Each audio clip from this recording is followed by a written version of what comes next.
नमस्कार दोस्तों, एक बार फिर से आप सबका हार्दिक स्वागत है। तो वही हम कर रहे हैं रीजनिंग।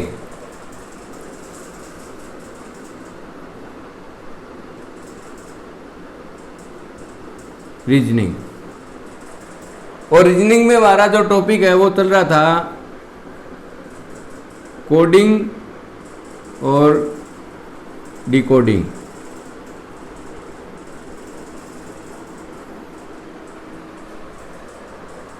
इसके कुछ टाइप्स करें।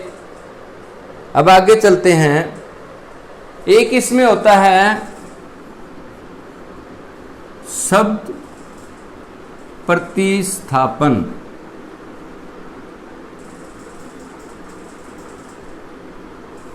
अब मैं समझाता हूं ये होता क्या है, क्वेश्चन से ही समझ आएगा, वैसे नहीं समझ आता कि शब्द प्रतिस्थापन क्या होता है। तो क्वेश्चन है हमारे पास में,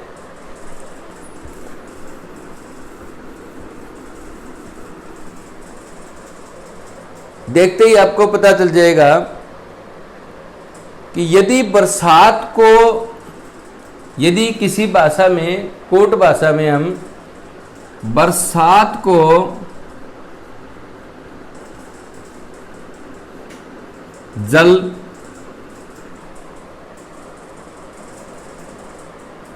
जल को सड़क,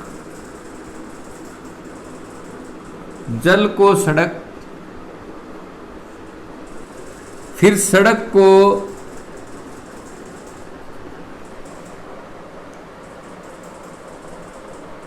बादल, और बादल को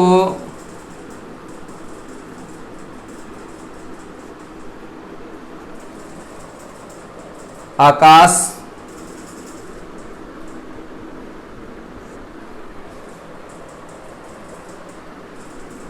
आकाश को सागर,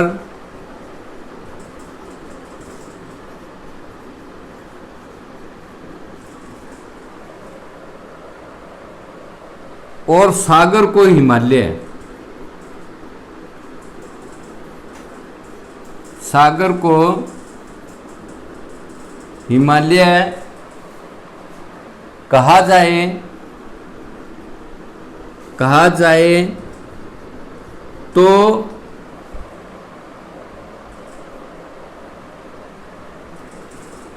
वायुयान कहाँ उड़ेगा? वायुयान कहाँ उड़ेगा? ये हमारा क्वेश्चन है। क्वेश्चन में क्या क्या रखा है कि बरसात को हम जल कहते हैं, जल को सड़क कहते हैं, सड़क को बादल कहते हैं, बादल को आकाश कहते हैं, आकाश को सागर कहते हैं, और सागर को हिमालय कहें तो भाई वायुयान कहाँ उड़ेगा? तो अब देखिए कैसे सोल्व किया जाता है। क्या है, पहले बरसात है, बरसात को क्या कहा जा रहा है? यहां पर जल कहा जा रहा है, बरसात को जल कहा जा रहा है, यानी कि बरसात को जल कहेंगे। फिर आगे क्या कह रहा है कि जल को क्या कहा जा रहा है? जल को सड़क कहा जा रहा है, सड़क। आपको इस तरह से अरेंज करना है इसको। फिर क्या कह रहा है, सड़क को अगला क्या आया, ये आएगा, इसका ये गया, इसका ये आएगा।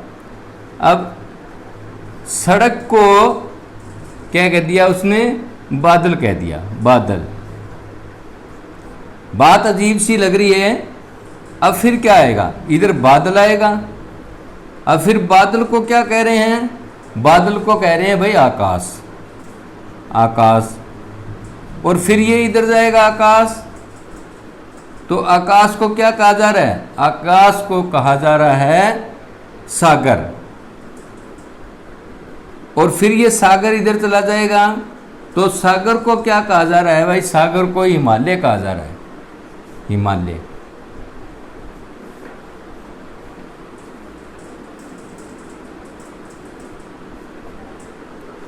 अब इसने पूछा क्या है कि वायुयान कहाँ उड़ेगा। सबसे पहले तो हमें देखना है कि वायुयान उड़ता कहाँ है। वायुयान आकाश में उड़ता है भाई, ये हमें सब पता है। कि वायुयान जो है ना आकाश में उड़ता है, जमीन पर या पानी में नहीं उड़ता। तो वायुयान उड़ता वैसे कहाँ है? आकाश में उड़ता है।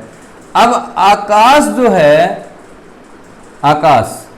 आकाश किसको कहा जाने लग रहा है? एक्चुअल में इसको लेना है आपको, इसको लेना है, यहां नहीं लेना। आकाश यहां भी है, आकाश यहां भी है। अब आकाश को इस कूट भाषा में क्या कह रहे हैं? आकाश को इस कूट भाषा में सागर कहा जाने लगता है। तो वायुयान हमारा यहाँ सागर में उड़ेगा, न कि आकाश में। ये चीज समझने की है कि वायुयान कहाँ उड़ता है। वायुयान वैसे तो वायुयान जो है आकाश में उड़ता है, लेकिन इस कूट भाषा के अंदर आकाश को क्या कहा जा रहा है? इस कूट भाषा के अंदर आकाश को सागर कहा जाने लग रहा है। तो वायुयान जो आपका है वो सागर में उड़ेगा। तो आंसर आपका सागर रहेगा। इस तरह के क्वेश्चन काफी एग्जाम में देखने को मिले हैं और बड़ा आसान क्वेश्चन है, ये मुश्किल वाली चीज नहीं है, इसमें कोई ज्यादा सोचने की बात नहीं है। एक आया, उसके बाद में दूसरा, फिर दूसरा, तीसरा, चौथा, पांचवा, छठा, कितनी लंबा ले जाओ, लेकिन आपको तो यहां लास्ट में आकर के देखना है ना। ये सीरीज तो आपको बनानी पड़ेगी फटाफट, चाहे यहीं बना लो। इसको ये कर दिया, इससे ये हुआ, यहां से ये चला गया, जल का सड़क हो गया, फिर सड़क का क्या हुआ? सड़क का बादल हो गया, फिर बादल का क्या हुआ? बादल का आकाश हो गया, और फिर आकाश का क्या हुआ? आकाश का सागर हो गया। यहाँ आ गया, लेकिन अब बात यहीं खत्म हो जाती है। और सागर का क्या हुआ? हिमालय हुआ। तो आप इसको यहीं पर ही निशान लगा करके आपके आंसर क्वेश्चन शीट में भी निशान लगा देख सकते हो। फिर क्या देखना है कि जो अंत में क्वेश्चन पूछा जा रहा है, अंत में पूछा गया कि वायुयान कहाँ उड़ेगा। तो वास्तव में वायुयान कहाँ उड़ता है? आकाश में उड़ता है। लेकिन यहाँ कूट भाषा में क्या कहा जाने लग रहा है? आकाश को क्या कह रहे हैं? आकाश को भाई सागर कह रहे हैं। आकाश को क्या कहा गया? आकाश को सागर कहा गया। तो आपका आंसर क्या होगा? आपका आंसर जो है सागर आ जाएगा। ये रहा आपका, ये इसका लॉजिक, और इसका ज़्यादा कोई लंबा चौड़ा नहीं है। ये क्वेश्चन गलत भी नहीं होना चाहिए, क्योंकि इतनी तो समझ होनी ही चाहिए। इतनी समझ होगी तभी आप आगे तो इसमें तो बहुत ज़्यादा क्वेश्चन आए हैं मुश्किल, तो ये तो बड़ा आसान क्वेश्चन है। और ये कोडिंग में ये क्वेश्चन जो है ना कई बार देखने को मिला है। आगे मैं आपको इसके साथ के जो HSC के अंदर एग्ज़ाम में आए हुए ना वो भी क्वेश्चन करवाऊंगा। अभी ये आपको मैं समझा रहा हूँ। अगला देखिए, हम एक दूसरी और टाइप लेते हैं। उसमें क्या है, इसको कहते हैं मिक्स्ड कोडिंग, मिली जुली मिक्स्ड कोडिंग का नाम दिया गया है इसको। क्या है इसमें कोडिंग में?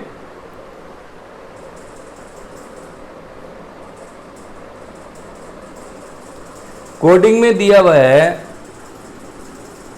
PIC, फिर VIC और NIC। ये 3 अक्षर दिए हुए हमें अलग अलग, इनका कोई अर्थ नहीं है,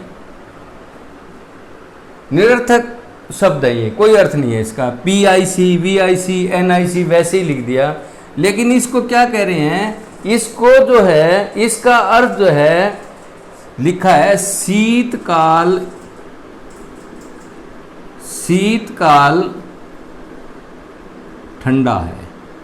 इसका मतलब जो कोड लिख दिया, शीतकाल ठंडे का मत ये लिख दिया कि अगर ये आए कि शीतकाल ठंडा है, इसको जो है हमें ये पढ़ना है, क्या पढ़ना है?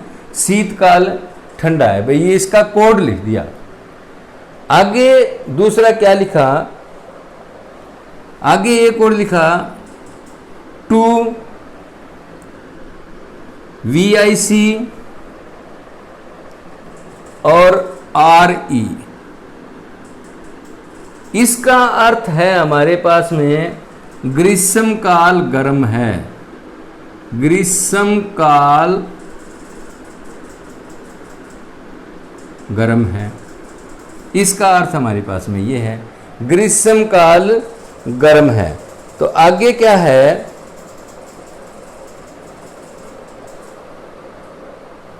एक और दे दिया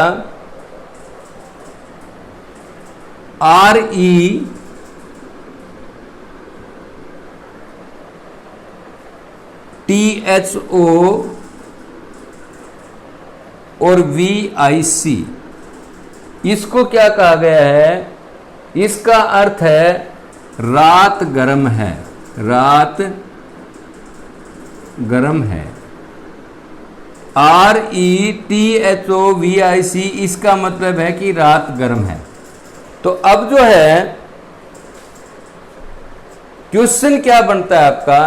ये बता दिया कि PIC VIC NIC शीतकाल ठंडा है, 2 VIC RE ग्रीष्मकाल गर्म है, RETHO VIC रात गर्म है।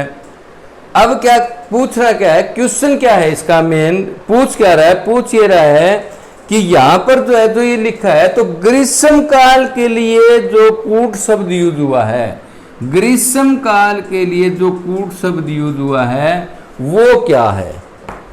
पूछा गया है कि ग्रीष्म काल के लिए क्या कूट शब्द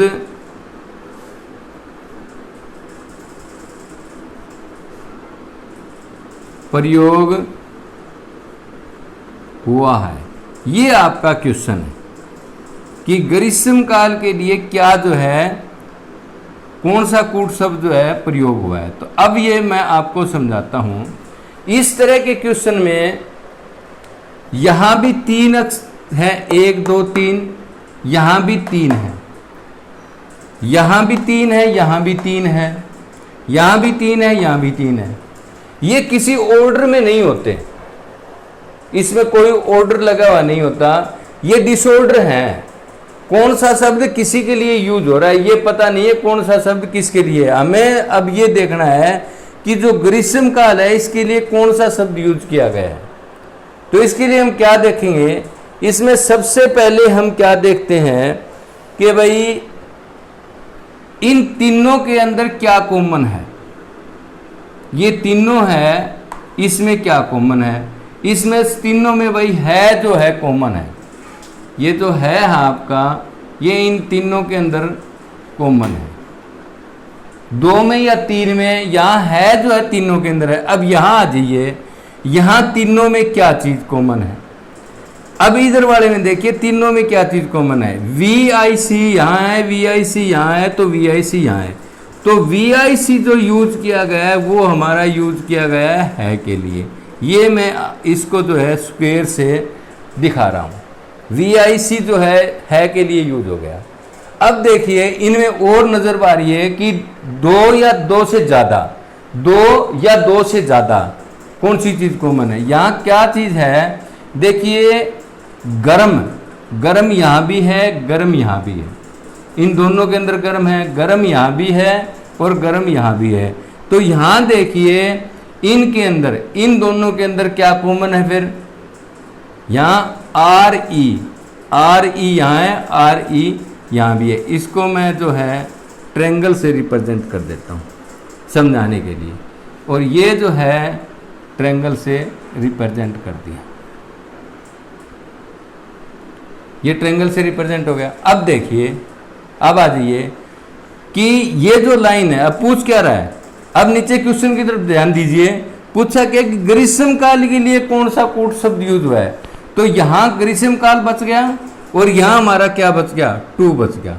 तो ग्रीष्म काल के लिए जो कूट शब्द यूज हुआ है वो 2 यूज हुआ है भाई, क्योंकि ग्रीष्म काल जो है इस लाइन के अंदर है।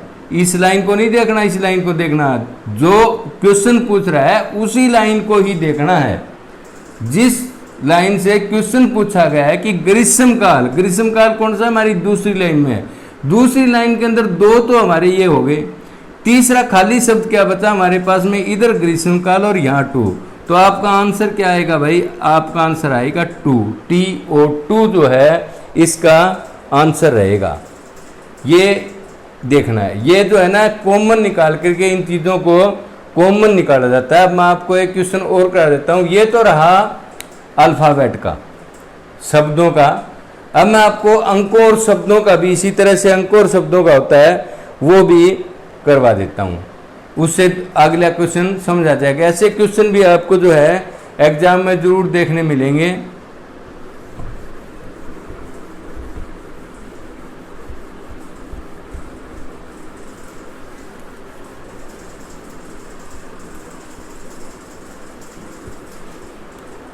अब अगला क्वेश्चन और लेते हैं। एक कूट भाषा में 123 का अर्थ 123 का अर्थ क्या है? गरम फिल्टर्ड कॉफी। गरम फिल्टर्ड कॉफी। 123 का क्या अर्थ है? गरम फिल्टर्ड कॉफी। यानी गरम फिल्टर को हम एक गरम फिल्टर्ड कॉफी को 123 लिख देंगे तो क्या कॉफी वाले को लिखेंगे, उसको कोड भाषा समझाई हुई है कि भाई गरम कॉफी, गरम फिल्टर कॉफी मंगवानी, तो हम 123 पर्ची पर लिख देंगे तो हमारे लिए जो है गरम फिल्टर कॉफी भेज देगा। अब आगे देखिए, उसके बाद में देखिए, एक 365 एक शब्द दिया है 365। इसका जो अर्थ है वो किसी कूट भाषा के अंदर क्या है? 365 का अर्थ बहुत गर्म दिन, बहुत गर्म दिन। 365 बहुत गर्म दिन के लिए क्या है?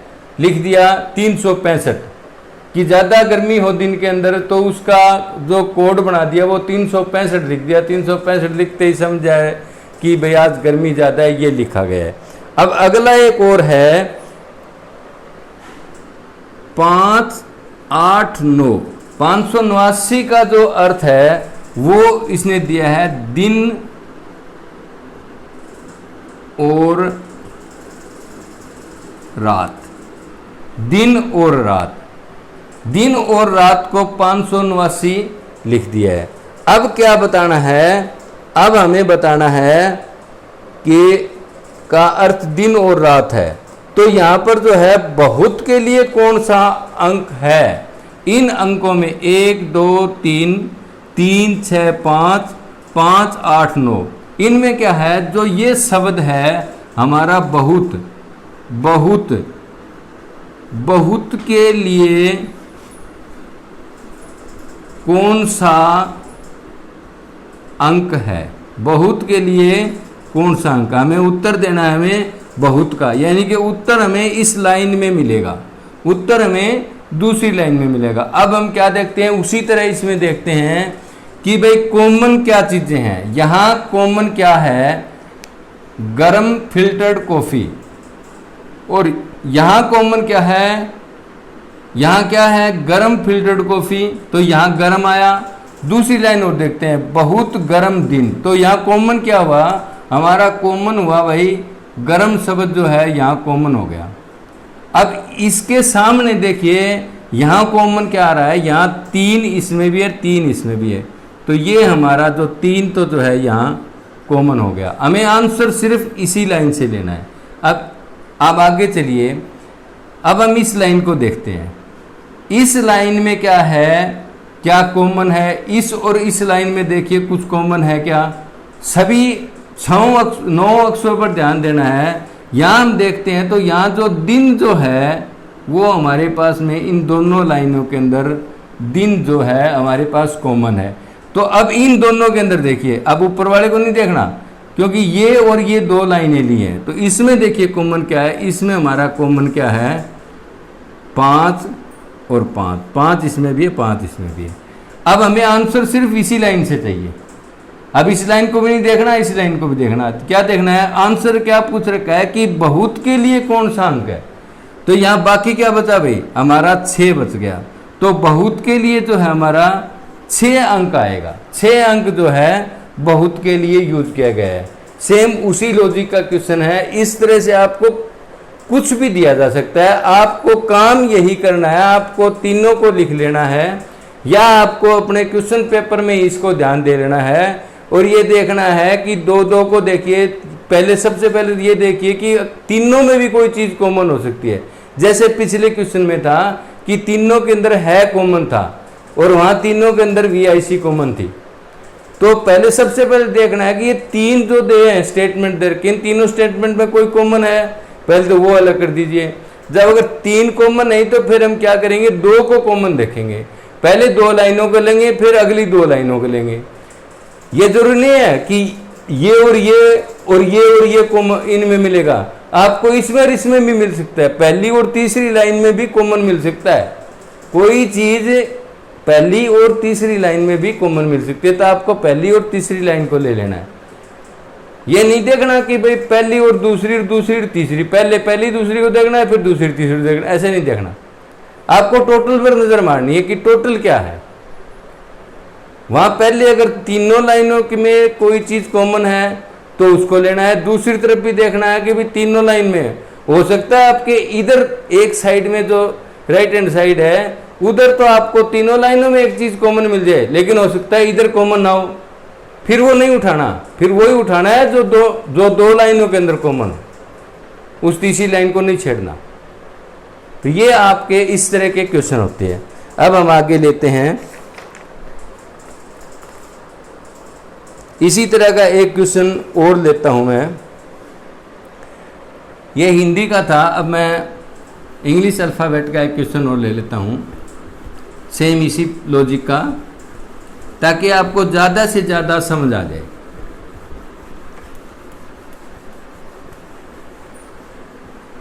क्या है, किसी कोड में क्या लिखा है, ROSES, रोजेज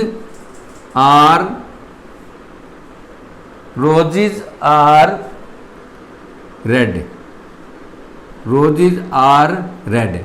इसको चाहे कैपिटल में लिखो चाहे स्मॉल में लिखो, उससे कोई फर्क नहीं पड़ना, स्पेलिंग सही होनी चाहिए। स्मॉल या कैपिटल किसी में भी लिखा हो सकता है, जरूरी नहीं है कि और ये भी हो सकता है कि एक ये कैपिटल में और ये स्मॉल में भी हो सकता है, कोई ज़रूरी नहीं है। लेकिन आपकी जो स्पेलिंग वगैरह है वो मैच करनी चाहिए आपस में। तो इसके रोजेज आर रेड को इसने लिखा है 506। रोजेज आर रेड को इसने किस कोड में लिखा है, 506 506। आगे लिखा है violets VILOTS, violets are blue, BLUE, blue. इसको लिखा है इसने 195 से। अब तीसरी लाइन में क्या है, ब्लू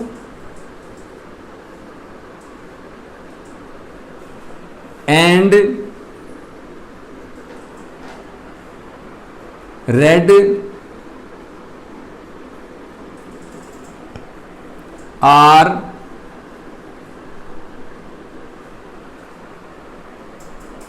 फ्यू, FEW, फ्यू।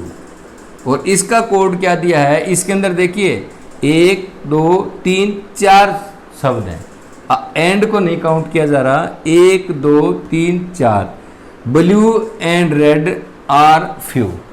तो इसमें क्या लिखा है उसने, नहीं इसको भी काउंट किया हुआ है, इसमें जो है 5 दिया हुआ है, 3 1 4 0 5, 5 अक्षर यहाँ है और 5 ही अक्षर यहाँ है, 3 1 4 0 5। अब ये क्या कह रहा है, ये लिखता है इसके आंसर में क्या बताना है आपको,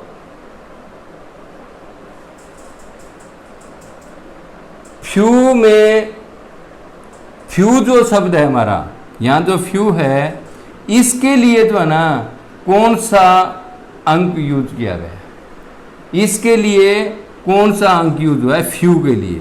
आंसर ये है, क्वेश्चन हमारा है कि जो फ्यू लिखा हुआ है, फ्यू के लिए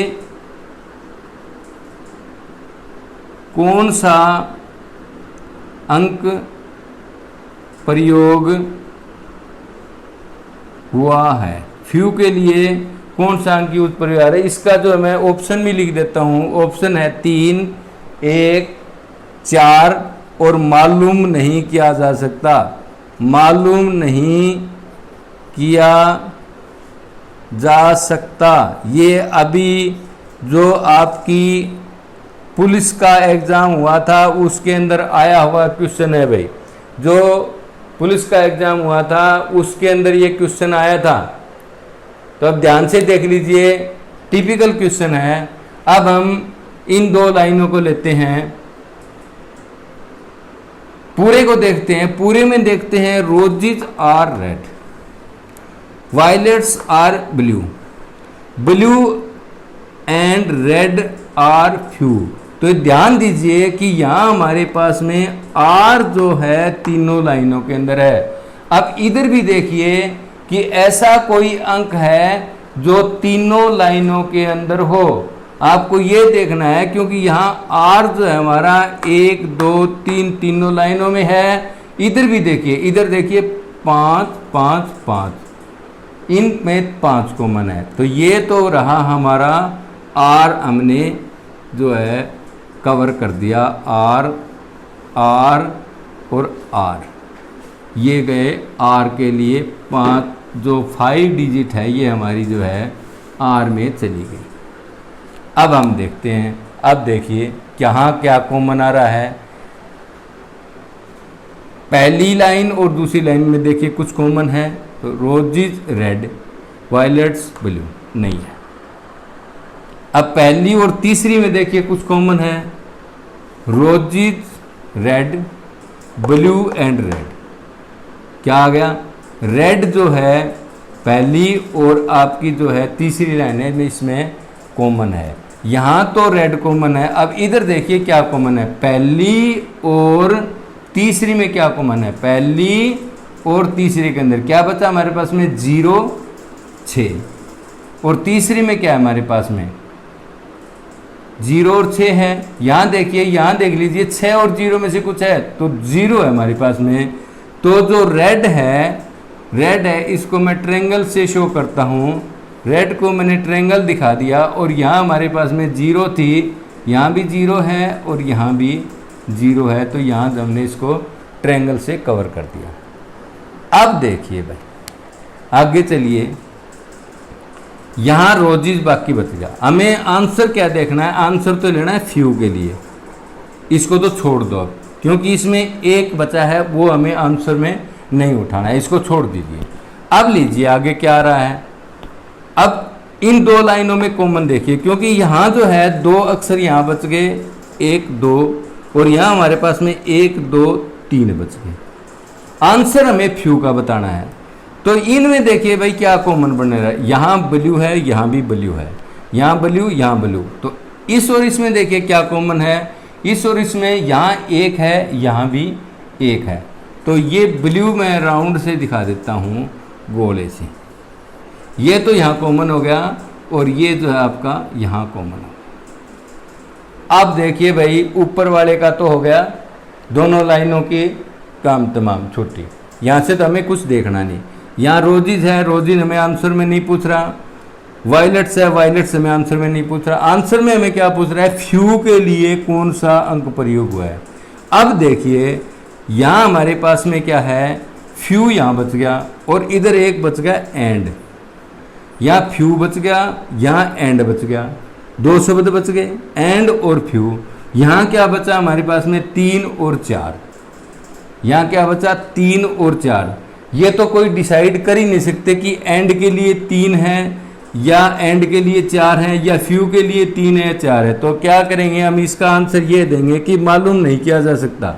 जो डी ऑप्शन जो आपका बनता है, मालूम नहीं किया जा सकता, वो आपका इसका आंसर होगा। मालूम नहीं किया जा सकता, क्योंकि यहाँ 2 बच गए और यहाँ भी 2 बच गए। लेकिन अब ये इनका फैसला तो हो ही नहीं सकता क्योंकि यहाँ कॉमन कुछ बचा ही नहीं। अब देख जो काटने के लिए जो कॉमन होता है वो तो कुछ बचा ही नहीं।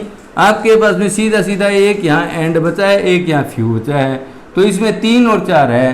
तो इसके ये कन्फर्म पता नहीं लगा सकते कि फ्यू के लिए इनमें से कौन सा अंक है। तो इसका जो ऑप्शन डी दिया हुआ है उसमें मालूम नहीं किया जा सकता। ये आपका जो है राइट आंसर रहेगा। ये एग्जाम के अंदर क्वेश्चन आया था पीछे भी। अब चलते हैं आगे। वो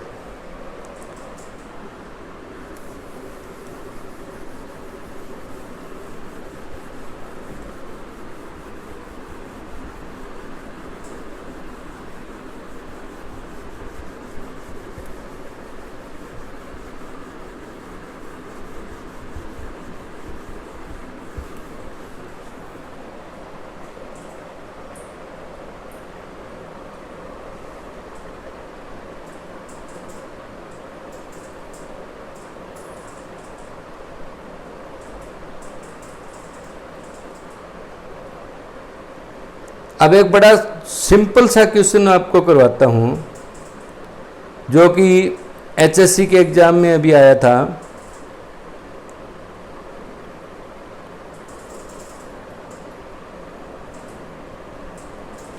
किसी सांकेतिक भाषा में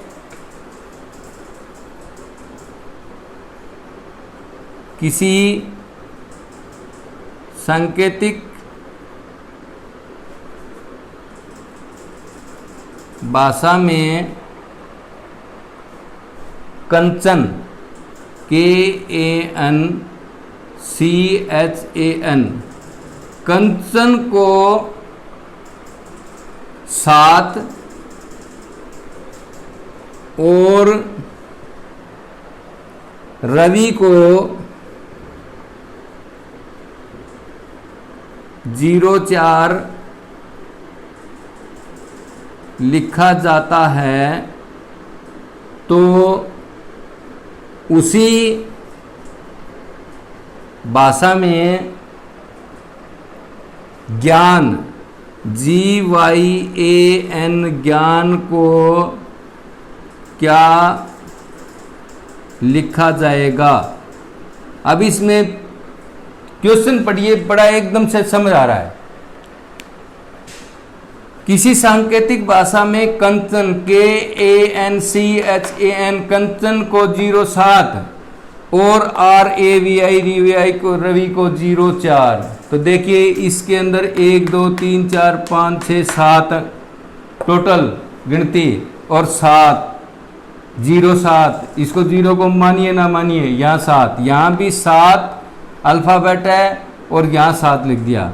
अब इधर 4 अल्फ़ाबेट है, यहाँ 4 लिख दिया। तो आपको एकदम से ध्यान करना चाहिए कि यहाँ 4 अल्फ़ाबेट है, तो आंसर क्या आएगा इसका 04। ऑप्शन में जहाँ 04 लिखा होगा वो आपका आंसर होगा। बड़ा आसान क्वेश्चन है। ऐसे क्वेश्चन भी अभी एचएससी के अंदर आया हुआ है। ये क्वेश्चन बड़ा आसान क्वेश्चन था। अब जो है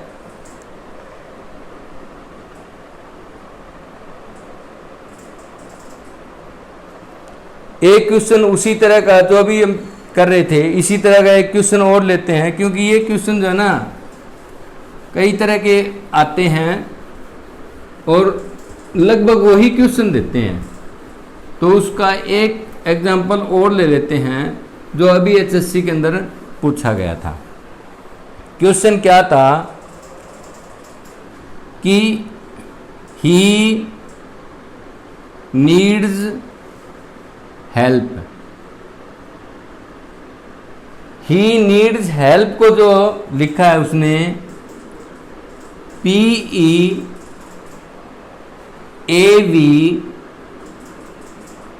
और SE। ही नीड्स हेल्प इसको लिखा है PEAV और SE। आगे क्या लिखा है, someone help, someone must help, must help. इसको लिखा है उसने VOPE PE और EM। और अगले में क्या लिखा है, he is someone, he is someone, someone, इसको लिखा है उसने AVFT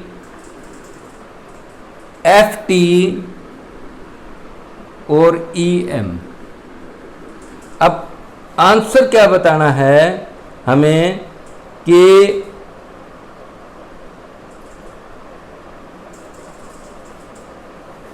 आंसर क्या लिखना है कि इसके लिए जो आगे लाइन लिखी गई है वो लिखता हूं मैं, someone needs help। इसके लिए क्या लिखा जाएगा, ये जो कोड है he needs help, PEAVSE, इसके लिए 3 अक्षर दे दिए। someone must help, VOPEEM, और he is someone, AVFTEM। तो ये कहता है कि someone needs help, इसके लिए क्या लिखा जाएगा, इसके लिए ऐसे कौन से 3 अक्षर यहाँ लिखे जाएंगे। तो आपको लॉजिक वही लगाना है। आपको यहाँ पर जो है क्या करना है, तीनों में अलग अलग मिल जाएंगे, आपको तीनों में अलग अलग चीज़ मिल जाएगी। अब देखते हैं, आप जो है यहाँ से कॉमन उठाना शुरू कीजिए। यहाँ क्या है, पहला और दूसरा तीसरा, इसमें देखिए कोई चीज़ कॉमन है, तीनों में कोई चीज़ कॉमन नहीं है। हम 2 को लेते हैं, यहाँ क्या कॉमन है, यहाँ हेल्प है, यहाँ हेल्प है। तो इधर भी देख लीजिए भाई, यहाँ क्या कॉमन है, यहाँ PE कॉमन है, यहाँ PE कॉमन है। तो हेल्प के लिए तो हमारा जो है PE हो गया।